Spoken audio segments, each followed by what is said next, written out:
Your trap games await the Sooners and Cowboys Saturday in the Great Blight North. From the Opubco Studios in Oklahoma City, I'm Mike Sherman, and here to discuss this weekend's OSU and OU football games are the Oklahoman columnist Barry Trammell, Jenny Carlson, and John Rohde. John, something about both of these games has trap written on it, but let's start with Oklahoma State, Iowa State first. What makes the game in Ames tricky to you? Well, it's got all the ingredients. It's on the road. It's a week after a huge, depressing loss for the Cowboys. Mike Gundy said it earlier this week. We got to turn the page. Texas is behind us.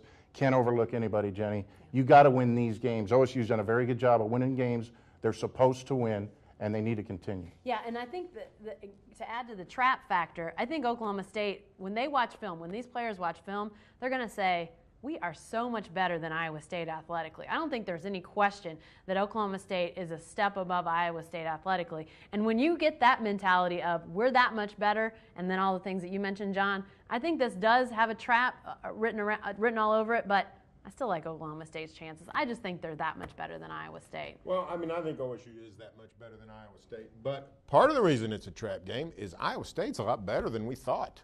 I mean, I thought they were just, clearly the worst team in the league. But they've actually played pretty good until last Saturday at A&M. They took Kansas to the wire in Lawrence. They took Kansas State to the wire, lost by 1 point on a missed extra point.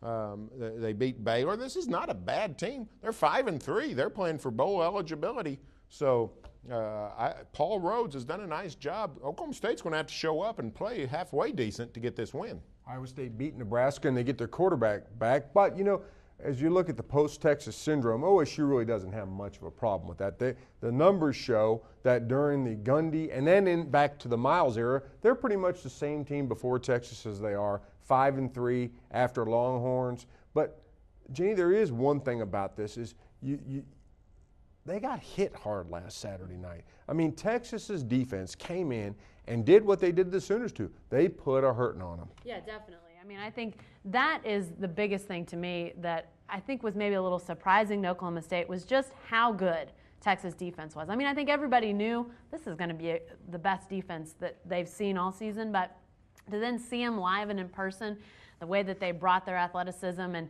I mean, that's really a defensive unit that my impression of has stepped up as I've seen them more up close and personal. I think they're really good. Oklahoma State, they had some guys that for the first time showed some fear in big-time games, which we hadn't seen. We hadn't seen evidence of that from the wide receivers. We hadn't seen evidence of that of late from Zach Robinson.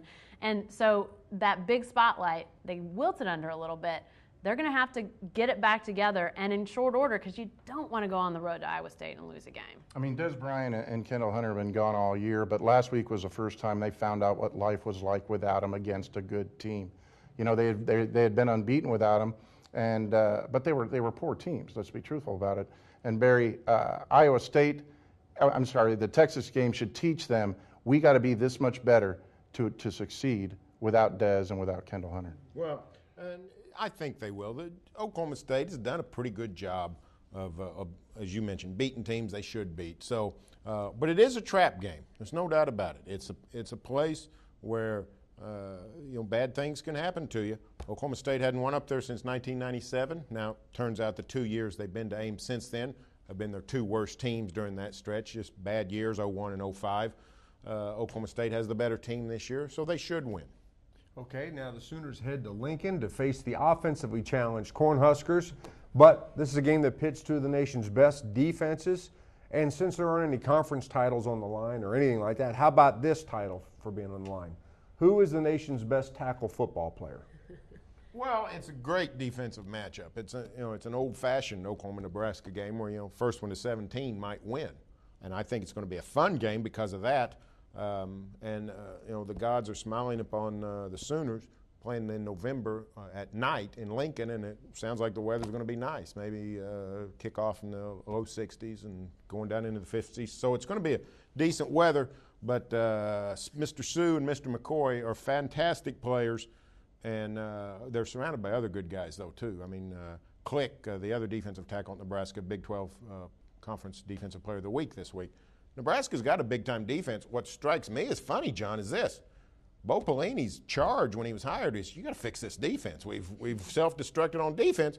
He's done it remarkably fast, But now he's got an offense that can't make a first down. You know what's really ironic about all this is what offensive line is better prepared to face in Ndamukong Suh and a great defensive line than OU's line. They face Gerald McCoy and Beal and Taylor every day at practice. So I'm curious how this will pan out. Like you said earlier this week, maybe that's why the offensive line has so much doubt, is facing those guys every day in practice. Yeah, and They're beaten down. Yeah, well, and you know what? If I was Oklahoma and that offensive line, the thing that would worry me, I mean, Ndamukong Suh worries you.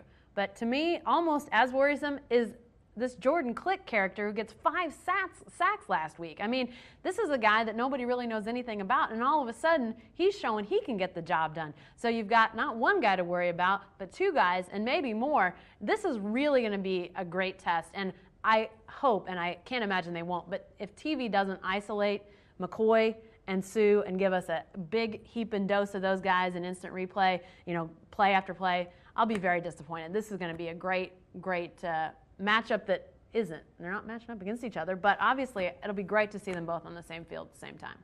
Thanks, guys. That's all for this edition of the Press Row. But to learn more about OU Nebraska football tradition and how the folks in Lincoln are striving to keep it alive, read Barry's blog at newsok.com.